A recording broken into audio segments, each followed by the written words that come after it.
नमस्कार, आप सभी का स्वागत है एक बार फिर हमारे बेहद खास प्रोग्राम में। हमारे साथ बातचीत के लिए जुड़े हुए हैं इस बार रोहित अग्रवाल जी जो प्रवक्ता हैं राष्ट्रीय लोकदल के आरएलडी के, उनसे बातचीत करेंगे। रोहित अग्रवाल जी, स्वागत है आपका। नमस्कार, धन्यवाद, जी। धन्यवाद।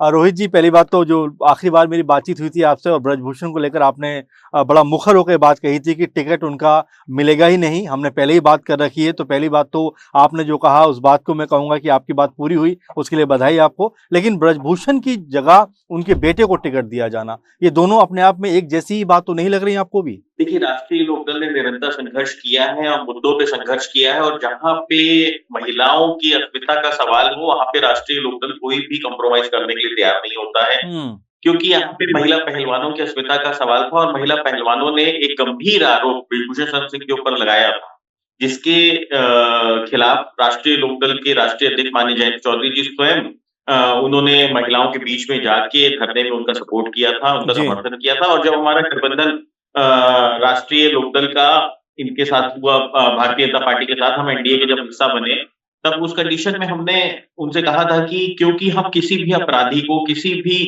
गलत भाषा का प्रयोग करने वाले व्यक्ति को हम बर्दाश्त नहीं कर सकते हैं, क्योंकि हम चौधरी चरण सिंह जी की विचारधारा पे चलने वाले व्यक्ति हैं। हम्म। आप देखिए किस तरीके से रमेश बिधूड़ी का टिकट काटा भारतीय जनता पार्टी ने, जी। किस तरीके से मीनाक्षी लेखी का टिकट काटा, जिन्होंने किसानों का अपमान किया था, उनको मवाली जैसे शब्दों का प्रयोग किया था और परवेज वर्मा का टिकट काटा भारतीय जनता पार्टी ने और ब्रिजभूषण शरण सिंह का टिकट काट के हमें कहीं न कहीं और उन्होंने विश्वास जताया है कि वो चौधरी चरण सिंह जी को की विचारधारा को आगे ले जाना चाहते हैं। अब बात अगर ये रही कि उनके बेटे को अगर टिकट मिला है, हम्म। तो देखिए पिता के कुकर्मों की सजा बेटों को नहीं दी जा सकती।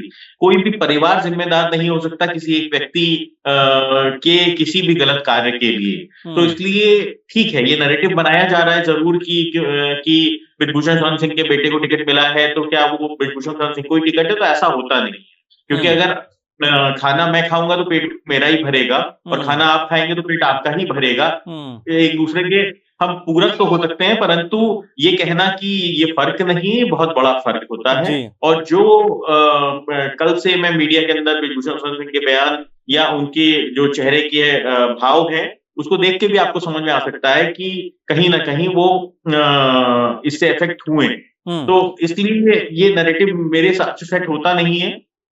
समाजवादी पार्टी तो शायद चाहती थी कि ब्रिजभूषण शरण सिंह का टिकट कटे और ब्रिजभूषण शरण सिंह को समाजवादी पार्टी कैंडिडेट बनाए, क्योंकि उन्होंने तब तक आप देखिए कि उन्होंने कैंडिडेट ही नहीं घोषित किया था और जब उनके बेटे का टिकट घोषित हो गया उसके बाद उन्होंने कैंडिडेट घोषित किया। तो कहीं न कहीं राजनीति के अंदर विनिंग कॉम्बिनेशन भी देखना मजबूरी होता है। तो इसलिए हम ये मानते हैं कि भारतीय जनता पार्टी ने एक सख्त संदेश दिया है कि महिला अस्मिता के साथ कोई भी समझौता नहीं होगा। महिलाओं के साथ अपराध करने वाले व्यक्ति को या किसानों के साथ अपराध करने वाले व्यक्ति को सख्त से सख्त सजा मिलनी चाहिए। रोहित जी, बिल्कुल आपने पार्टी की जो कह सकते हैं लाइन है उसके हिसाब से ही बात कही, लेकिन अगर मैं आपसे जानना चाहूं कि व्यक्तिगत राय आपकी क्या होगी करण भूषण को लेकर कि जो उनको टिकट दिया गया है, क्या कुछ कहना चाहेंगे आप कि ये सही है या उनको नहीं दिया जाना चाहिए था या फिर उनके अलावा किसी और को दिया जा सकता था? देखिए अमन जी, जब हम राजनीतिक जीवन में होते हैं, पब्लिक लाइफ में होते हैं, तो व्यक्तिगत कोई विचार मायने नहीं रखते हैं, क्योंकि हम जो भी विचार आपके साथ साझा करेंगे, वो हमारी पार्टी लाइन के अनुसार तो हो सकते हैं, हमारी विचारधारा के अनुसार हो सकते हैं और मेरा हर शब्द वो कहीं न कहीं हमारी पार्टी का शब्द ही माना जाएगा। तो पब्लिक लाइफ में इसलिए कोई व्यक्तिगत विचार होता नहीं है। ये मेरा व्यक्तिगत ही विचार है कि ब्रिजभूषण शरण सिंह को टिकट नहीं मिलना चाहिए था। बिल्कुल, और ये पार्टी का भी विचार है। जी, रोहित जी, मैं इसलिए पूछ रहा था क्योंकि आप ही की पार्टी के प्रवक्ता हैं, आप ही के कह सकते हैं कि साथी हैं, जो पार्टी से चले जाते हैं। रोहित जाखड़ जी इस्तीफा दे देते हैं ब्रजभूषण के मामले पर। क्या कुछ खलबली है पार्टी के अंदर भी इस बात को लेकर? देखिए, रोहित झाकड़ जी का इस्तीफा एक अलग कहीं न कहीं उसका मोटिव है। वो इसको ब्रिजभूषण शरण सिंह से जोड़ देना, मुझे लगता है उन्होंने इसको कहीं न कहीं मौके के तरीके से इस्तेमाल किया है।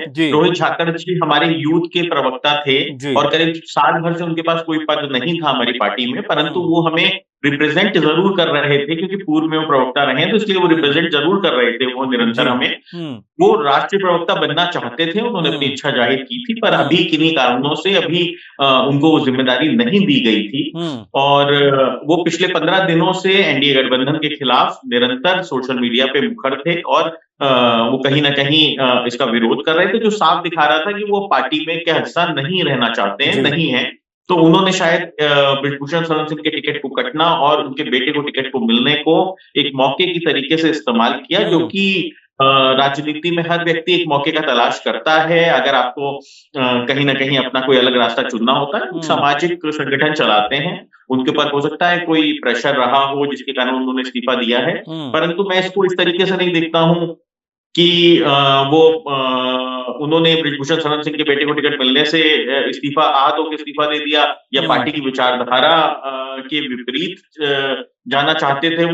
वो उनके व्यक्तिगत कारण क्या है ये मुझे नहीं पता, लेकिन और जो उन्होंने अगर मीडिया में कहा है कि वो राष्ट्रीय प्रवक्ता थे, तो मुझे लगता है कि ये एक गलत संदेश है, उसको करेक्ट करना चाहिए। जी। उनके पास राष्ट्रीय प्रवक्ता का, मेन बॉडी का कभी भी दायित्व नहीं रहा। जी, चलिए खैर उनकी बात छोड़ते हैं, लेकिन आरएलडी के अंदर अगर ब्रजभूषण के बेटे को लेकर क्या कोई ऐसा विरोधाभास है कि जो ब्रजभूषण को टिकट नहीं मिला, चलिए ठीक है, लेकिन अगर कर्णभूषण को टिकट दिया गया है तो क्या आरएलडी के अंदर खाने में क्या कुछ ऐसी आपस में कोई चीजें हैं जो नाराजगी हो या उसको लेकर कोई और बात कहने का निकल कर सामने आती हो? देखिए, जो सामाजिक दल होते हैं, सामाजिक संगठन होते हैं या राजनीतिक दल होते हैं, उसमें लाखों करोड़ों लोग जुड़े होते हैं। हमारी विचारधारा से करोड़ों लोग आस्था रखते हैं। चौधरी चरण सिंह जी के में आस्था रखते हैं, चौधरी अजीत सिंह जी में आस्था रखते हैं, माननीय जयंत चौधरी जी के साथ आज युवा जुड़ा हुआ है, और हर व्यक्ति के एक अपने व्यक्तिगत विचार भी होते हैं।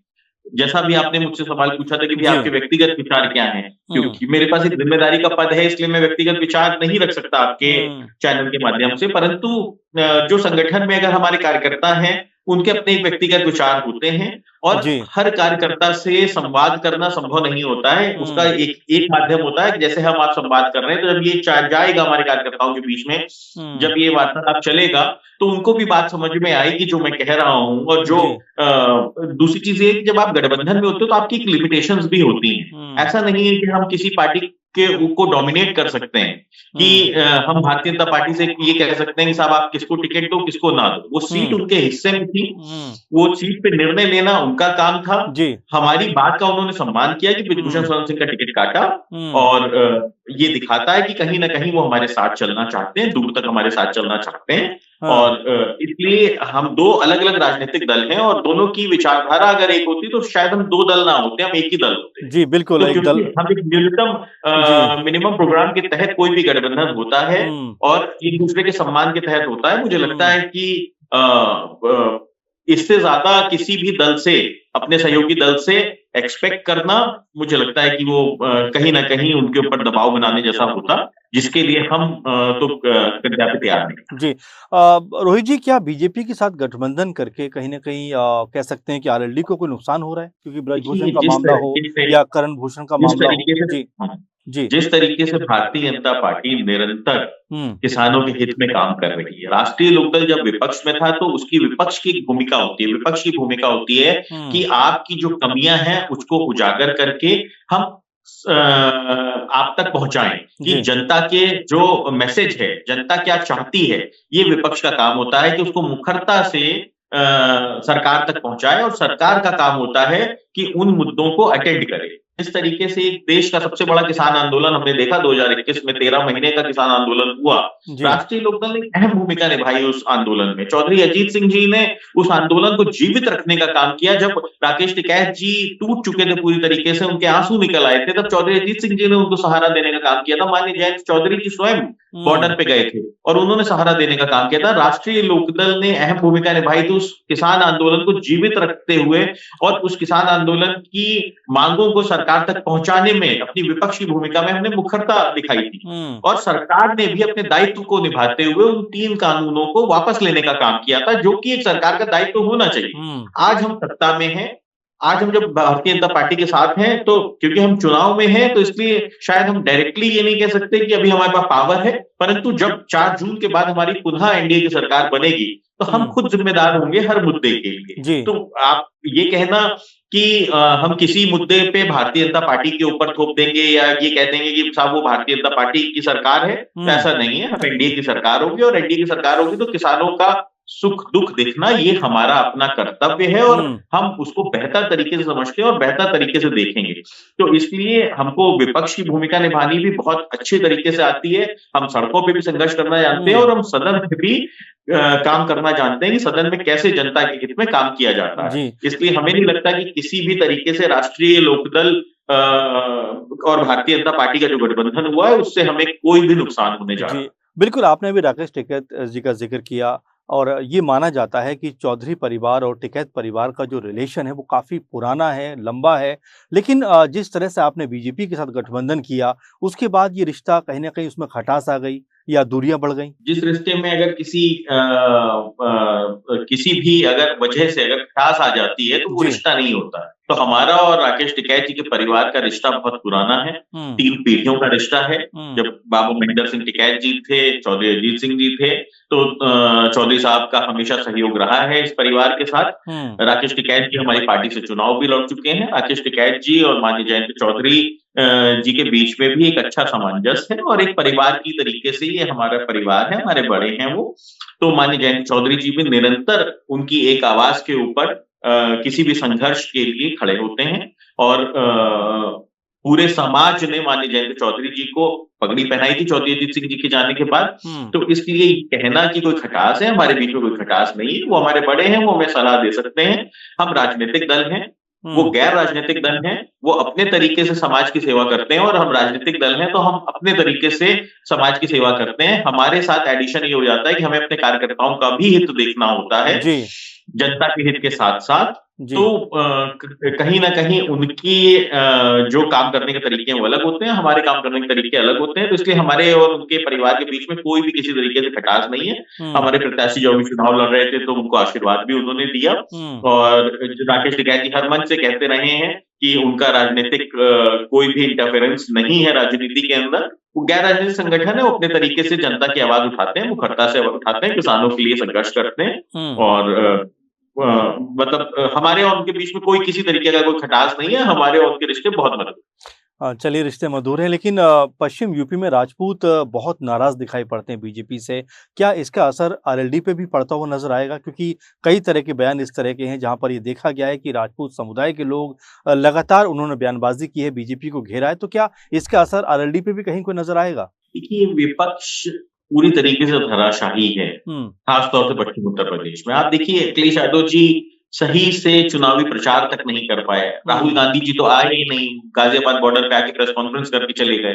तो कोई भी एक भी मुझे बता दीजिए साझा रैली हुई हो इंडिया गठबंधन की हुँ, पश्चिम उत्तर प्रदेश के अंदर, तो विपक्ष पूरी तरीके से धराशायी है। वो हमारे ही अंदर कमजोरियां ढूंढ के उनके मुद्दों को उठाने की प्रयास करता है, कोशिश करता है। मुजफ्फरनगर में भारतीय जनता पार्टी के एक पूर्व विधायक रहे हैं संगीत सोम जी। जी। उनको उनको शायद संजीव बालियान जी के बीच में कुछ आपसी मतभेद था, हुँ, जिसके कारण शायद वो विरोध कर रहे थे। वो एक पर्टिकुलर विधानसभा के अंदर क्योंकि संगीत सोम जी उस समाज से आते हैं, राजपूत समाज से आते हैं, तो वो उन्होंने कहीं न कहीं विरोध करने का काम किया, जो कि मुखरता से दिखाई भी पड़ा ग्राउंड पे और जो जिन सभाओं के वीडियोज़ विपक्ष ने पूरे राजपूत समाज को नाराज़ बताते हुए दिखाए। हुँ, जबकि मुख्यमंत्री जी स्वयं राजपूत समाज से आते हैं और राजपूत समाज उनको अपना नेता मानता है, बड़ा नेता मानता है और मुख्यमंत्री जी के आह्वान पे हुँ, पूरे राजपूत समाज ने एक मत होके एनडीए गठबंधन को वोट दिया है। कहीं कोई नाराजगी नहीं है। हुँ। जो व्यक्तिगत नाराजगी उन 2 लोगों के बीच में थी, उसके लिए भारतीय जनता पार्टी को जो भी उचित कार्रवाई करनी होगी वो करेगी। जी। उसमें उसको कनेक्ट करना मुझे लगता है कि कहीं न कहीं गलत होगा। देखिए, मेरठ में जो सरगना है, वहाँ पर राजपूतों ने बहुत कम वोट किए, ऐसा लगातार कहा जा रहा है। तो ये लगता नहीं कि बीजेपी के लिए या फिर आरएलडी जो गठबंधन में है, उनके लिए भी कहीं न कहीं नुकसान का सबब बन सकता है? 4 जून को आपको सही आंकड़े मिल जाएँगे कि किसने जी। कहाँ वोट किया। इसके लिए बिल्कुल निश्चिंत रहिए। 4 जून को जो 400 पार का नारा दिया है, हम उसके जी। लिए ही संघर्ष कर रहे हैं हुँ, और उत्तर प्रदेश में जो 80 सीटें माननीय योगी जी का एक नारा है कि वो एक इतिहास रचना चाहते हैं 80 सीटें जीत के। हुँ, हमारा संघर्ष जमीन पे सिर्फ उस 80 सीट को जीतने के लिए है, हुँ, क्योंकि सरकार तो हमारी बन ही रही है 4 जून को। उत्तर प्रदेश के अंदर एक भारी मैंडेट जनता देने जा रही है हुँ, और देश के अंदर हमें पूर्ण विश्वास है कि मोदी जी के नेतृत्व में हमें एक भारी नंबर से जनता जिताने जा रही है, ताकतवर बनाने जा रही है। जी। अरे आज देश की राजनीति जो है उसमें अगर प्रधानी का चुनाव लड़ते हैं तो मोदी जी के नाम के ऊपर लोग वोट देते हैं। ये तो स्वयं मोदी जी का चुनाव है, तो इसलिए बिल्कुल निश्चिंत रहिए, 4 जून को 400 पार होने जा रहा है। जी, बिल्कुल। और आरएलडी से जुड़ा हुआ एक सवाल और भी है अग्रवाल जी कि जिस तरह से देख रहे हैं कि पश्चिम में आरएलडी काफ़ी मज़बूत दिखाई पड़ती है, तमाम सीटों पर दबदबा भी है, लेकिन पूर्वांचल में कोई भी सीट पर क्या कोई चुनाव लड़ने का प्लान नहीं है या अगर सीट माँगी गई होगी तो दी नहीं गई होगी? तो क्या कहना चाहेंगे कि पूर्वांचल में अब जिस तरह चुनाव जा रहा है, अगर आरएलडी अगर एक्टिव रहती तो शायद वो चर्चाओं में ज़्यादा बने रहते? देखिए, राष्ट्रीय लोकदल का प्रभाव पूरे उत्तर प्रदेश में है, राजस्थान में है, जी। हरियाणा में है और पूर्व में तो कई स्टेट्स में रहा था राष्ट्रीय लोकदल का प्रभाव। हुँ, आज की डेट में अगर मैं बात करूं तो ये बात सही है कि हम पश्चिम उत्तर प्रदेश के बाहर नहीं आगे बढ़ पा रहे हैं, हुँ, परंतु हमारा पूरे उत्तर प्रदेश के अंदर मजबूत संगठन है, हुँ, हमारे लोग हैं, जो कि जब 2017 में हमने चुनाव लड़ा था तो करीब हमने 353 सीटों पे कैंडिडेट भी दिए थे, हुँ, जिन्होंने मजबूती से चुनाव लड़ने का काम किया था, वो चाहे हुँ, पूर्वी उत्तर प्रदेश हो, चाहे बुंदेलखंड हो, चाहे अवध का क्षेत्र हो जी। और चाहे पश्चिमी उत्तर प्रदेश हो। हमने अच्छा चुनाव लड़ा था और एक अ, अच्छे वोट हमने इकट्ठा करने का काम किया था। वो ठीक है, विनिंग कैंडिडेट्स नहीं हो पाए, वो नंबर्स नहीं कन्वर्ट हो पाए जीते हुए विधायक के रूप में, परंतु वोट हमारा हर सीट के ऊपर है। हुँ, अगर आप उत्तर प्रदेश के अंदर हम अगर विधानसभा के लिहाज से बात कर रहे हैं तो 403 सीटों के ऊपर राष्ट्रीय लोकदल का वोट है जी। और लोकसभा के लिहाज से 80 की 80 सीटों के ऊपर राष्ट्रीय लोकदल का एक अहम प्रभाव है। हुँ, पश्चिम उत्तर प्रदेश में हम ज्यादा मजबूत हैं, इसलिए शायद वहां की सीटों पे ही गठबंधन में हमें समझौता करना पड़ रहा है, हुँ, पर हम आगे देखेंगे, आगे आने वाले 2027 के चुनाव में, विधानसभा चुनाव में हमारी जी। पूरी कोशिश रहेगी कि पूरे उत्तर प्रदेश में हमारा प्रतिनिधित्व हो। जी। बिजनौर से प्रत्याशी हैं आपके चंदन चौहान, जो खुद विधायक भी हैं मीरापुर से। अगर वो चुनाव जीतते हैं और अगर इस सीट पर उपचुनाव होता है रोहित जी, तो क्या इस सीट पर आरएलडी का प्रत्याशी होगा या फिर बीजेपी का प्रत्याशी यहाँ से नज़र आएगा? देखिए, ये इस तरीके के सवाल मैं निरंतर सुन रहा हूँ और जी, मुझे बड़ी खुशी होती है जब आप ये सवाल पूछते हैं, क्योंकि ये विश्वास अगर आपको भी है कि जी। हमारे प्रत्याशी चुनाव लड़ रहे हैं और वो जीतने जा रहे हैं, हुँ, इसीलिए शायद ये सवाल आता है। जी। तो अच्छा सवाल है ये और चंदन भाई बहुत ही जुझारू नेता हैं। हुँ, उनके 3 पीढ़ियों से वो भी कहीं न कहीं समाज की सेवा में लगे हुए हैं। उनके दादा उत्तर प्रदेश के डिप्टी चीफ मिनिस्टर रहे हैं, उनके पिताजी स्वयं राष्ट्रीय लोकदल से सांसद रहे हैं हुँ, और चंदन भाई 4 जून को भावी सांसद होने जा रहे हैं। तो जो उनकी सीट खाली होगी मीरापुर, वो डेफिनिटली राष्ट्रीय लोकदल की सीट है और हुँ। राष्ट्रीय लोकदल के ही खाते में रहेगी। जी। चलिए, आखिरी सवाल अगर आपसे पूछूँ कि राहुल गांधी अमेठी छोड़कर रायबरेली पहुँच गए हैं। बड़ा इसको लेकर बयानबाज़ी हो रही है। आरएलडी और रोहित अग्रवाल जी इसके ऊपर क्या कहना चाहेंगे? राहुल गांधी जी की गलती है। कहीं न कहीं आपने एक तरफ आप कहते हो कि रायबरेली अमेठी हमारा परिवार है। हुँ, वहाँ से सोनिया गांधी जी स्वयं पहले चली जाती हैं और राजस्थान से राज्यसभा चली जाती हैं। तो आपने एक तरीके से उत्तर प्रदेश को, अपने परिवार को आपने अनाथ छोड़ दिया, हुँ, जिसको आप अपना परिवार बताते हैं। रायबरेली और अमेठी ने राहुल गांधी जी को बहुत प्यार दिया है, हुँ, गांधी परिवार को बहुत प्यार दिया है, इनकी कई पीढ़ियों को प्यार दिया है। ऐसी स्थिति में अगर राहुल गांधी जी ने अमेठी से चुनाव न लड़ने का फैसला लिया है, तो ये शायद कहीं न कहीं उनके राजनीतिक बड़ी भूल है हुँ। और जो कि भविष्य में वो इसके लिए शायद उनको पछताना भी पड़ेगा। जी, कम से कम गांधी परिवार से किसी न किसी को वहाँ पे कैंडिडेट होना चाहिए था। जी। क्योंकि अगर गांधी परिवार से कैंडिडेट होता, तो उसके जीतने की संभावनाएँ ज़्यादा थी, परंतु शायद उन्होंने लगभग ऐसा ही वो लगभग हर सीटों पे करते चले जा रहे हैं हुँ, कि कैंडिडेट्स इस तरीके से देते हैं कि जो जीतने की अगर कहीं संभावना भी है, तो वो खत्म हो जाती है। हुँ। यही क्योंकि हम इनके साथ ही रहे हैं, हम अभी 3 महीना पहले ही जुम्मा-जुम्मा इनसे अलग हुए हैं। जी। यही कुछ कारण भी थे कि हमने इनका साथ छोड़ा, क्योंकि इनके पास कहीं न कहीं विज़न की कमी है, कहीं न कहीं निर्णय लेने की शक्ति की कमी है। क्योंकि हुँ, अगर रायबरेली और अमेठी में आप नॉमिनेशन के आखिरी दिन उम्मीदवार घोषित करते हो और बड़ा आखिरी में पाला छूने की कोशिश करते हो, वो भी आप अमेठी छोड़ के रायबरेली में ही रुक जाते हो। तो ये कहीं न कहीं दिखाता है कि गांधी परिवार में भी कॉन्फिडेंस की कमी है, कि वो अमेठी गांधी परिवार नहीं लड़ना चाहता था। मुझे लगता है कि अगर राहुल गांधी जी रायबरेली लड़ना भी चाह रहे थे, या लड़ना चाहते थे, तो फिर गांधी परिवार से कोई दूसरा कैंडिडेट डेफिनेटली अमेठी में इनको उतारना चाहिए था। और अगर वो गांधी परिवार से नहीं भी आ रहा था, तो कम से कम किसी नेता को, अपने किसी कार्यकर्ता को टिकट देना चाहिए था, ना कि अपने पीए को टिकट देके। उन्होंने एक संदेश देने का काम किया है कि उन्होंने पूर्व में अपने रसोइया को टिकट दिया, अपने ड्राइवर को टिकट दिया, अपने चपरासी को टिकट दिया, और अब उन्होंने अपने पीए को टिकट देके अपने कार्यकर्ताओं के मनोबल को तोड़ने का काम किया है। ये दिखाता है कहीं ना कहीं कि कांग्रेस के अंदर कार्यकर्ताओं के लिए कोई जगह नहीं है। जो गांधी परिवार के करीब रहेगा, उसी को कहीं ना, जब भी मौका लगेगा तो उसी को आप टिकट देने का काम करेंगे। जी, बहुत शुक्रिया रोहित जी, आपने हमारे साथ बातचीत में जुड़े, बातचीत तमाम मुद्दों पे की। कई सवाल भी हमने ऐसे आपसे रखे जो शायद आप टाल सकते थे, लेकिन आपने उनका जवाब दिया। धन्यवाद। और तमाम दर्शकों का जो हमारे साथ जुड़े, ऐसे तमाम सारे प्रोग्राम लेकर हम आपके सामने हाजिर होते रहेंगे। आप लगातार हमारे साथ बने रहिए। नमस्कार।